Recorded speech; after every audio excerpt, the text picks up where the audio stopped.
Assalamualaikum warahmatullahi wabarakatuh.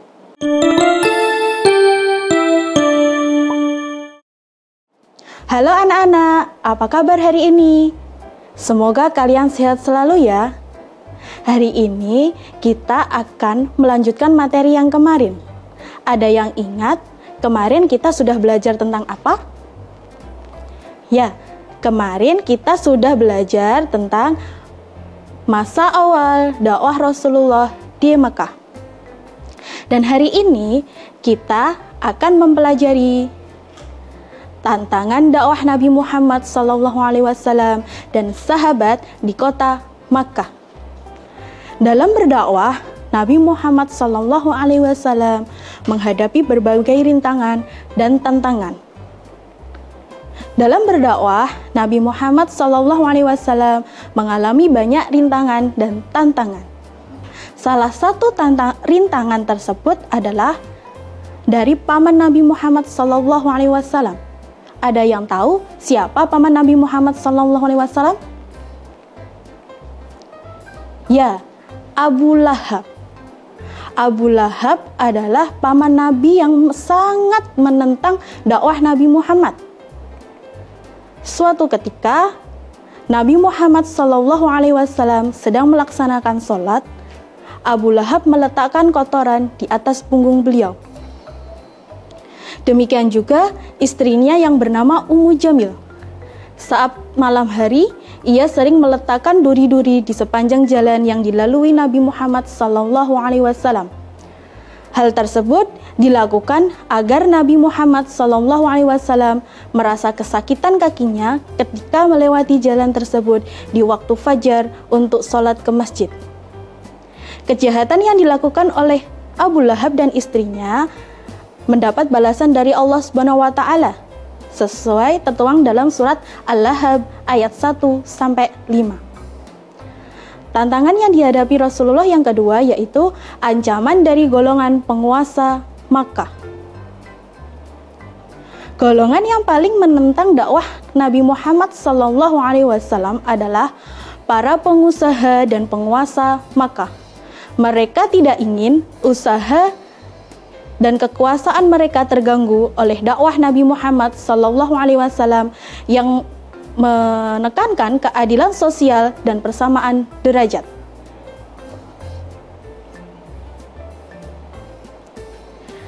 Para penguasa Mekah mengetahui bahwa kekuatan dakwah Nabi Muhammad berasal dari pamannya yang bernama Abu Thalib.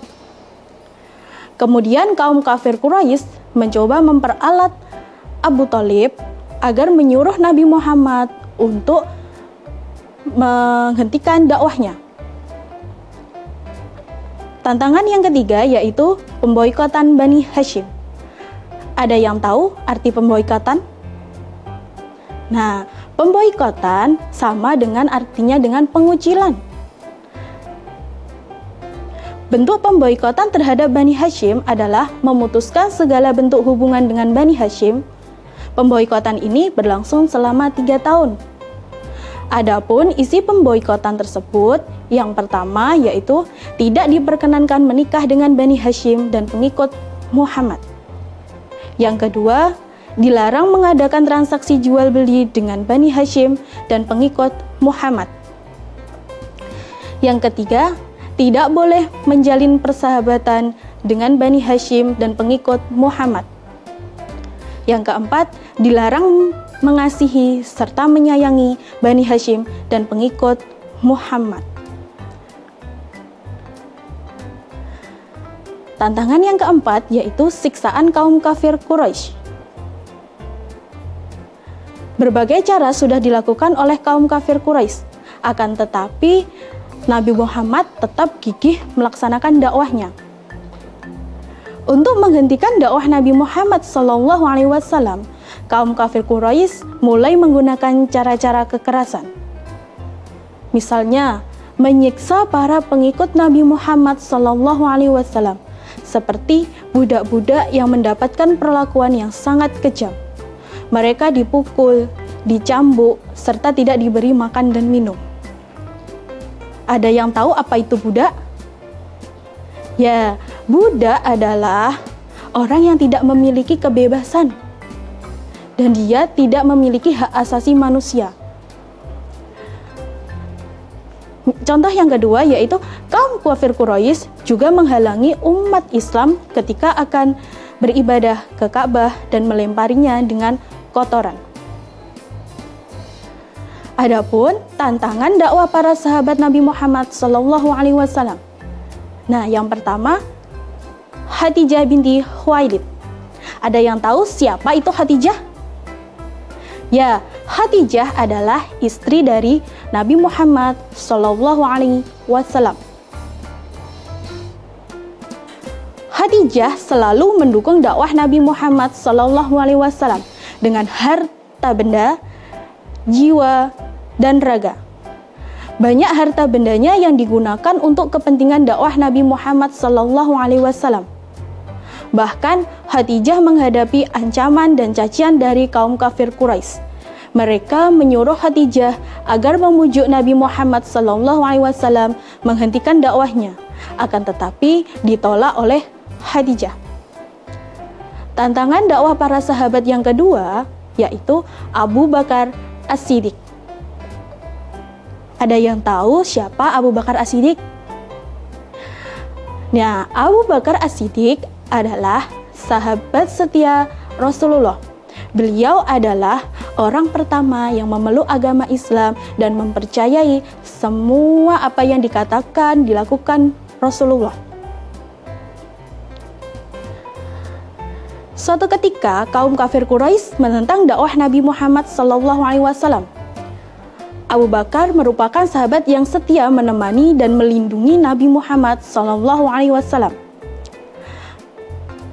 Dan pada waktu hijrah, Abu Bakar juga menemani Nabi Muhammad SAW hingga tiba di Madinah dengan selamat meskipun dikejar oleh kaum kafir Quraisy. Tantangan dakwah para sahabat yang ketiga yaitu Arqam bin Abil Arqam. Arqam bin Abil Arqam adalah salah satu sahabat yang imannya kuat dan teguh pendiriannya. Dibuktikan dengan rumah tempat tinggalnya digunakan untuk menjadi pusat dakwah Nabi Muhammad SAW secara sembunyi-sembunyi. Melalui pusat dakwah di rumahnya, bertambahlah pengikut dakwah Nabi Muhammad SAW. Arqam bin Abil Arqam sering mendapat ancaman dan bujukan dari kaum kafir Quraisy agar meninggalkan ajaran Islam. Akan tetapi ia tetap tabah dan menjadi pengikut setia Nabi Muhammad SAW. Tantangan dakwah para sahabat yang keempat yaitu dari Bilal bin Rabah.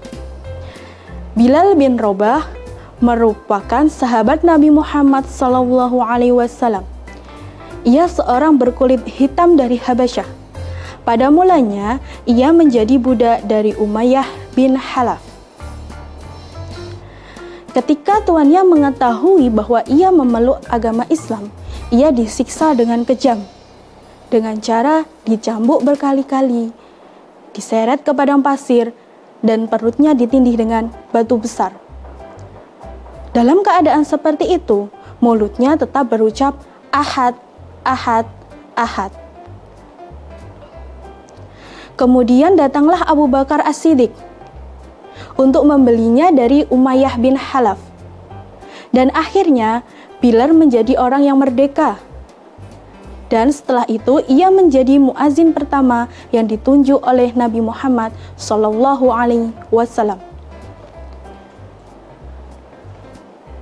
Nah, ini contoh disiksanya Bilal bin Rabah. Nah, tadi adalah tantangan dan rintangan yang dihadapi oleh Nabi Muhammad SAW dan para sahabat. Ketabahan Nabi Muhammad SAW dalam berdakwah yaitu yang pertama, beliau selalu tabah dalam menjalankan perintah Allah untuk berdakwah. Meskipun banyak tantangan, beliau tetap melaksanakan dakwahnya. Yang kedua, Beliau selalu tabah menjauhi larangan Allah Subhanahu wa taala dan tidak menyeru kepada suatu kebatilan. Yang ketiga, beliau selalu tabah dalam menghadapi musibah dan kesulitan. Musibah dan kesulitan tidak pernah membuat beliau gentar dalam berdakwah. Sekian dari saya, cukup sampai di sini dulu ya materinya. Wassalamualaikum warahmatullahi wabarakatuh.